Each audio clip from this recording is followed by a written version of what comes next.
Europe میں 10 مہینے میں 22,000 لوگ نے اسلام قبول کیا. جتنا اسلام کے خلاف میڈیا کام کر رہی, غیر مسلمان کام کر رہے, اتنا تیزی سے اسلام پھیل رہا ہے. آپ کتنے مسلمان کو مارے؟ اللہ کے پاک نام سے آغاز کرتی ہوں جو رحمان بھی ہے رحیم بھی ہے. ڈاکٹر ذاکر نائک پر UK میں پابندی ہے, یورپ میں پابندی ہے, کینیڈا میں پابندی ہے. اللہ تعالیٰ نے کیا خوب انتظام فرمایا ہے کہ سب ٹیموں کو قطر میں جمع کر کے ڈاکٹر ذاکر نائک کو دعوت دین کا موقع دے دیا. کھیلوں کی دنیا کے سب سے بڑے ایونٹ کو دعوت اسلام کا ذریعہ بنا دیا.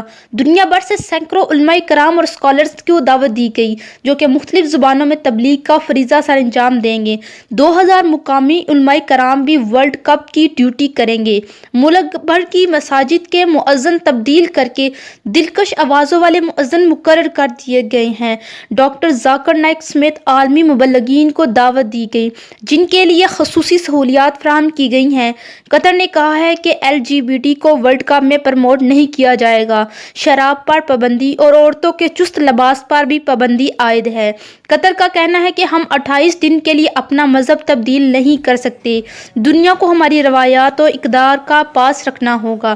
یہ ہوتے ہیں اسلامی ممالک. یہ تمام روایات اور ڈاکٹر ذاکر نائک کی اسلامی تبلیغ سے متاثر ہو کر پہلے ہی دن 4 لوگوں نے اسلام قبول کر لیا. یہ ویڈیو سوشل میڈیا پر کافی زیادہ وائرل ہو رہی ہے.